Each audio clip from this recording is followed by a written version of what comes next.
Hello all, good day. It is T, so I hope all is well, hope all are safe. I'm going to try to make this as quickly as possible before the sound effects kick in, but I want to say first of all with the whole Brittney Griner thing,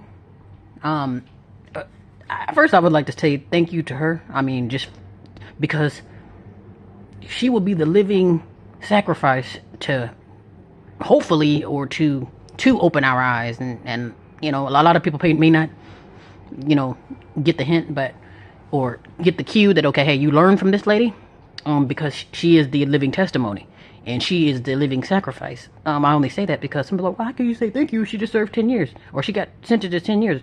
Yeah, well, she got sentenced to 10 years. She probably already been in there a few months. I don't know how long she's been in there, but I say she's the living sacrifice because if you use your damn brain and you use her as an example, you would say, hey, if I'm to serve 10 years in prison, I need to do a lot better than going to prison for some damn drugs. That's legal where you are, and actually legal in some places of where you are.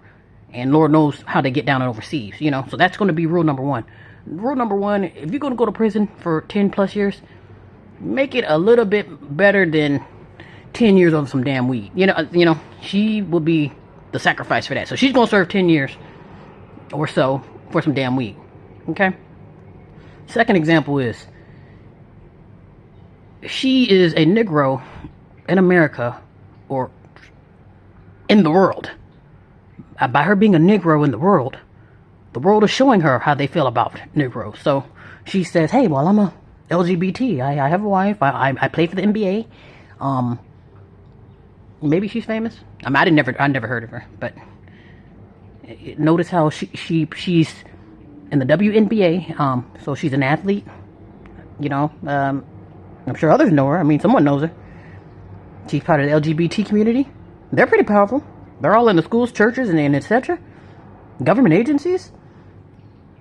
And I don't hear or see from the WNBA. Don't hear or see from the LGBT QRS TUV community. That is another example. Learn from her to, okay, hey, just because you're an athlete or just because you're a same-sexer, it doesn't mean that you in particular, my coiled head friend, you will be treated a certain way. You see what I'm saying? She's an athlete / LGBT community participant, and her ass is serving 10 years.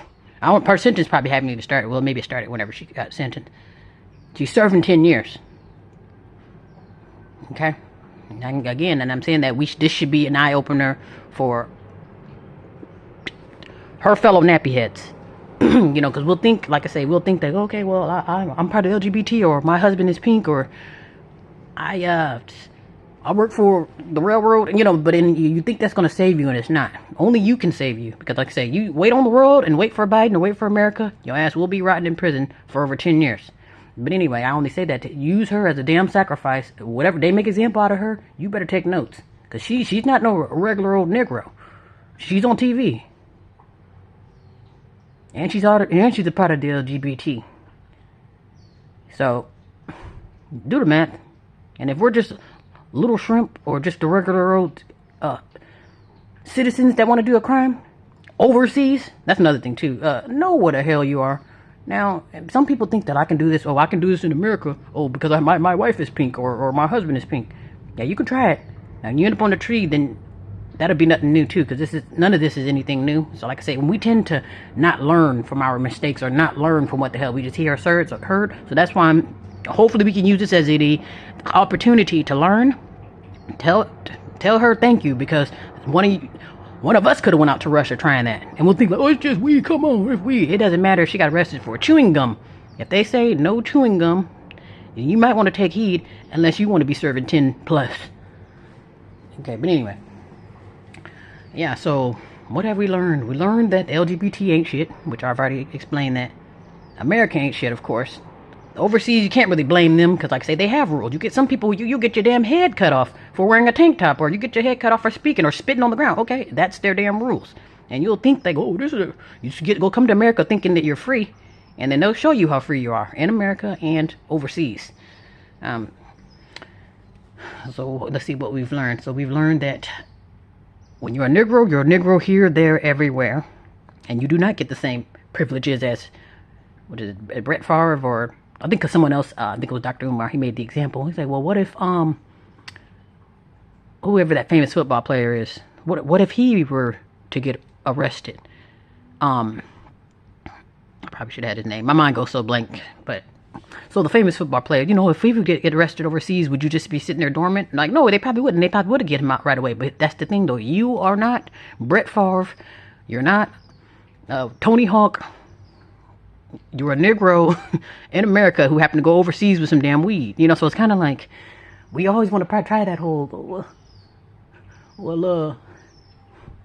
Amber Geiger did it. You know, then it's like, learn from this lady. What's her name? Brittney Griner. I have to write her name down. I learned from this lady. She's giving you a lot of gems, one way or another. Now she's suffering for it because she's the sacrifice. But when one person's sacrifice is supposed to be for you to learn, okay? When one person get arrested, you learn from that. You don't get arrested, especially over no damn weed. So hopefully, my coiled head friends, we learned something, and if not, we'll be back to talk about it some more.